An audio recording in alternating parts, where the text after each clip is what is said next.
오늘은 16절에서 17절 말씀을 가지고 하나님의 능력에 대해서 살펴보려고 합니다. 하나님의 능력은 엄청 다양하고 많이 있겠죠. 그 중에 어떤 부분에 있어서 하나님의 능력을 우리에게 알려주시느냐라는 것이죠. 내가 복음을 부끄러워하지 아니하노니 이 복음은 모든 믿는 자에게 구원을 주시는 하나님의 능력이 됩니다. 구원은 믿는 자에게 주시는 하나님의 능력이라는 것을 믿으시기 바랍니다. 그래서 교회는요, 다른 종교와 비교가 되어서는 안 되는 것입니다. 바울은 구원을 주시는 하나님의 능력으로 인하여 복음을 부끄러워하지 않았다라고 표현하고 있어요. 오히려 자랑을 하고 다녔다는 것이, 복음을 널리 알리고 자랑하고 다녔다는 것이에요. 그래서 오늘은 복음으로 인하여 핍박받고 고난받고 심지어 순교까지 당하는 로마 성도들에게 구원을 주시는 하나님의 능력이 있음으로 말미암아 정말로 그 어떠한 어려움 속에서도 포기하지 말고 오히려 자랑하며 기뻐하며 감사하라라는 것이에요. 믿으시기 바랍니다. 그래서 그렇게 믿음이 좋다고 소문이 난 교회임에도 불구하고 바울은 복음을 부끄러워하지 말아라, 고난을 피하지 말아라, 복음을 오히려 전해라, 감사해라, 열매를 맺어라 라고 다그치고 있다라는 것이. 베드로전서 4장 16절에 보면 이런 말씀이 있습니다. 만일 그리스도인으로 고난을 받으면 부끄러워하지 말고 도리어 그 이름으로 인하여 하나님께 영광을 돌려라 라는 말씀이 있어요. 여러분들이 혹시라도 복음 때문에 또한 교회 때문에 또 말씀 때문에 같은 동료들에게 비난을 받고 고난을 받고 핀잔을 받고 있습니까? 그러면 오히려 하나님 앞에 영광을 돌리고 감사하시기 바랍니다. 그것이 하나님이 우리에게 요구하고 있으시는 믿음이다라는 거예요. 그러나 많은 사람들이 믿지 않는 사람들에게 비난받기 싫어하고 또는 핀잔받기 싫어서 쉬쉬하고 있다라는 것이. 그러나 하나님은 그런 모습을 아주 싫어하신다. 오히려 감사해야 됩니다. 오히려 하나님의 그 복음으로 인해서 내가 핀잔받고 또 고난받고 심지어 순교의 자리까지 가더라도 나는 그 복음으로 인해서 자랑해야 된다라는 것이. 여기 보니까요, 모든 믿는 자에게 구원을 주시는 하나님의 능력이 됩니다 라고 하시면서 먼저는 유대인에게요 그리고 헬라인에게로라고 말씀하고 있어요. 이것은 뭐냐면 구원의 대상자를 정해주신 것인데 먼저는 그 구원의 첫 수혜자가 유대인들이다라는 것이. 그래서 그것이 폭이 넓어지면서 헬라인까지. 이것은 모든 이방인들, 우리들까지 포함하고 있다는 것이죠. 로마인들 뿐만 아니라 모든 이방인들에게까지 구원의 대상자가 된다라는 것이. 그래서 이 말씀을 가지고 두 가지의 부류가 있다는 것이에요. 모든 유대인에게요, 헬라인에게까지. 그러니까 이 모든 사람들이 다 구원받을 수 있다는 것이에요. 그렇게 주장하는 사람이 있고요. 그러나 우리 장로교회 그 교리는 그 앞에 문장을 잘 봐야 돼요. 모든 믿는 자라고 나오고 있어요. 믿는 자 안에서 유대인의 그리고 헬라인들이 구원을 받을 수 있다는 것이. 후자를만 강조하는 사람이 있고 믿는 자를 또 강조하는 사람들이 있다는 것이. 그래서 이 말씀을 가만히 보면 하나님을 믿는 모든 자만이 누릴 수 있는 것이 구원이라는 것을 믿으시기 바랍니다. 그 믿는 자가 빠지면요, 다 다 구원을 받을 수 있다는 거잖아요. 그럼 예수님 못하러 오시겠습니까? 못하러 고난 받으셨습니까? 못하러 십자가를 지셨냐라는 것이고, 다 구원을 받을 수 있다는데. 그러나 그것이 아닙니다. 예수님이 오셔서 십자가에 달려 죽으심으로 말미암아 그 예수님의 공로를 믿는 자만이, 그 믿는 자만이 구원을 받을 수 있다는 것을 믿으시기 바랍니다. 복음을 듣기는 들어도 하나님의 은혜로 말미암아 복음을 믿게 된 사람만이 구원을 받을 수 있다. 그것이 바로 하나님의 능력이다라는 것이. 그래서 사람의 행위가 1%도 포함되지 않고 오직 하나님의 은혜로만 구원을 받을 수 있다는 이신칭이라는 교리를 우리가 믿을 수 있다라는 것이. 이신칭이가 뭐예요? 믿는 자만이 의롭다고 칭함을 받는다. 그런 교리입니다. 그래서 우리는 하나님을 믿는 데 있어서 이 믿는 자와 구원을 이꼬로 시킬 수 있어야 된다는 것이. 이런 차원에서 이 로마서의 이 첫 부분인 이 이신칭의의 교리가 얼마나 중요하다는 것을 우리가 알아야 된다는 것이. 그래서 하나님은 우리에게 말씀하십니다. 행위를 보지 않으시고 믿음만 보겠다. 근데 그 믿음을 요구하신 이유가 무엇이냐라는 것이. 구원에 있어서 사람의 행위가 아닌 오직 하나님의 은혜임을 강조하기 위함입니다. 즉 자랑치 못하게 하기 위해서요. 혹시라도 내가 무엇을 함으로 말미암아 구원을 받았다고 하면 사람들은 야 내가 이걸 잘해가지고 구원 받았어 라고 자랑하고 다닐 거란 말이죠. 근데 그게 아니라는 거예요. 구원은 오직 하나님의 능력으로만 구원을 시켜주셨는데 내가 어떤 걸 조금이라도 해갖고 구원을 받았다? 그럼 막 자랑하고 다닐 거 아닙니까? 그것을 아셨던 것이에요, 하나님은. 그래서 에베소서 2장 8절 9절에 뭐라고 나오냐면은 너희는 그 은혜에 의하여 믿음으로 말미암아 구원을 받았으니 이것은 너희에게서 난 것이 아니요 하나님의 선물이라. 행위에서 난 것이 아니니 이는 누구든지 자랑하지 못하게 함이니라. 믿으시기 바랍니다. 믿는 사람들끼리 이야기하고 은혜를 나누고 간증을 나누는데 자기가 똑똑해서 자기가 뭘 해갖고 구원받았다, 내가 잘해갖고 뭘 했다 해갖고 자랑하는 사람들이 있으면요 강하게 채찍질 할 줄도 알아야 돼요.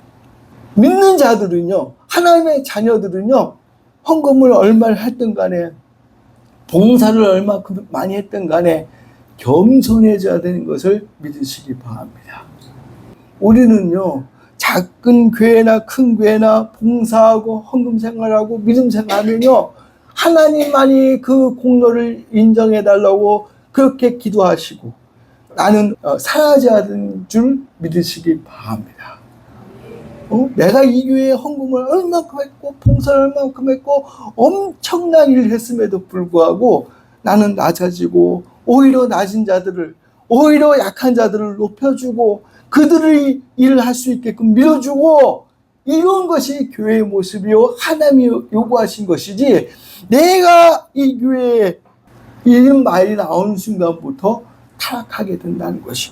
그래서 하나님은요 특히 구원에 있어서 누구든지 자랑하지 못하게 하기 위해서 온전히 하나님의 능력으로만 은혜로만 믿음으로만 구원을 시켰다라고 우리에게 말씀해 주신 것을 믿으시기 바랍니다. 그리고 또 로마서 3장 28절에 그러므로 사람이 의롭다 하심을 얻은 것은 율법의 행위에 있지 않고 믿음으로 되는 줄 우리가 인정하노라 라고 했어요. 그러므로 우리는 구원을 받든 무엇을 하든 다 하나님의 은혜인 줄을 믿으시기 바랍니다. 구원은 처음부터 마지막까지 온전히 하나님 스스로 사람을 구원시키기 위한 구원 사역이라는 것을 우리가 알아야 돼요. 그래서 오늘은 처음부터 마지막까지 구원을 이루시는 하나님의 능력을 좀 더 구체적으로 알아보려고 합니다. 첫 번째는 무엇이냐면 구원을 이루시기 위하여 하나님의 의를 복음에 나타내 주셨습니다.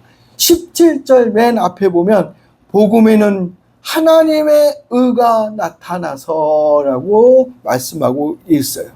하나님의 의가 복음으로 밝혀졌습니다. 하나님의 의가 복음으로 인하여 드러났다라는 것이에요. 하나님의 의가 무엇입니까? 우리를 구원시키기 위해서 예수 그리스도께서 우리를 위하여 십자가에 죽으셨다는 그 의고, 또한 죽으신 지 사흘 만에 부활하셨다라는 그 의입니다. 즉 아담으로 말미암아 죽음과 죄가 이 땅에 내려왔다고 한다면 예수님으로 말미암아 그 죽음에서 죄에서 승리함으로 말미암아 부활하게 되었다라는 것이 바로 하나님의 의다라는 것이. 복음이라고 말할 때에는 하나님의 이 예수 그리스도의 보혈의 사역, 부활의 사역을 품고 있다라는 것이, 그것이 바로 하나님의 의를 우리에게 표출하고 있다라는 것이 믿으시기 바랍니다. 이것이 바로 복음입니다. 그리고 이것이 바로 하나님의 의가 된다라는 것이. 그러므로 사람의 그 어떠한 행위로도 구원을 받을 수 없다는 것이. 우리는 정말로 구원을 주시는 하나님의 능력을 의지하면서 내 행위, 내 어떠한 그 지식, 이런 것들은 다 포기하고 하나님만 위해서 영광 돌릴 수 있기를 주님의 이름으로 간절히 축원드립니다. 왜요? 복음에 하나님의 의가 나타났기 때문에 그렇다라는 것이. 그 나타내신 이유가 너희들이 잘나서, 너희들이 똑똑해서, 너희들이 뭘 해서가 아니라 하나님의 의가 나타났기 때문에 하나님께서 우리를 구원시켰다라는 것이. 두 번째는 17절 중간부터 읽어보면 믿음으로 믿음에 이르게 하나니, 이런 말씀이 있어요.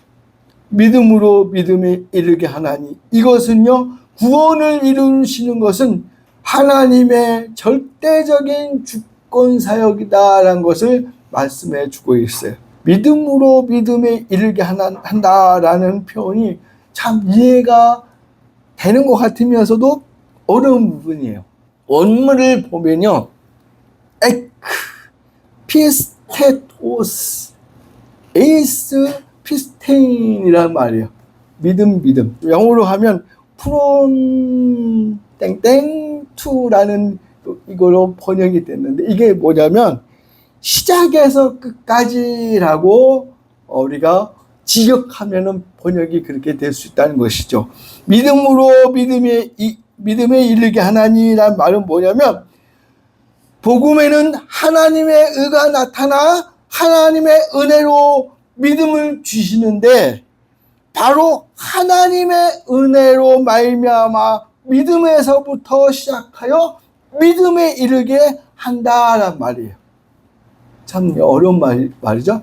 믿음에서 시작해서 믿음에서 끝난다란 말이에요. 즉 뭐예요? 믿음은 하나님의 은혜라는 것이. 더 쉽게 이야기하자면 하나님이 내게 믿음을 주시고 믿음을 갖게 하시고 믿게 하시고 믿음으로 끝나게 해주신다는 거예요. 즉 내가 그 어떠한 행위나 어떠한 능력으로 구원을 받을 수가 없고, 오직 하나님께서 은혜로 말미암아 믿음을 주시고 우리가 믿음을 갖게 하시고 우리가 믿음으로 승리할 수 있도록 인도해 주신다는 것이 믿으시기 바랍니다. 그래서 우리가 절대적인 주권하에 구원을 받는다라고 표현을 하게 되는 것입니다. 많은 사람들이 이 부분에서 넘어지는 거예요. 하나님의 은혜로 말미암아 믿기는 믿는데 내가 어떤 공로로 믿는다라고 생각하는 사람들이 많다라는 것이. 그러나 그것이 아니에요. 그것이 아니에요. 내가 믿는 것처럼 느껴지지만 그 믿음조차도 하나님이 주셔야 된다라는 것이. 믿으시기 바랍니다. 모태신앙이 되었던 뭐 어렸을 때 믿게 되었던 어떤 전도를 받게 되어서 믿게 되었던 그 어떠한 과정으로 인해서 하나님을 믿게 되었는지는 모르지만 그 모든 방법은 하나님이 주셨다는 것이 대표적인 게 우리가 믿음의 조상 하면 아브라함을 떠오르잖아요.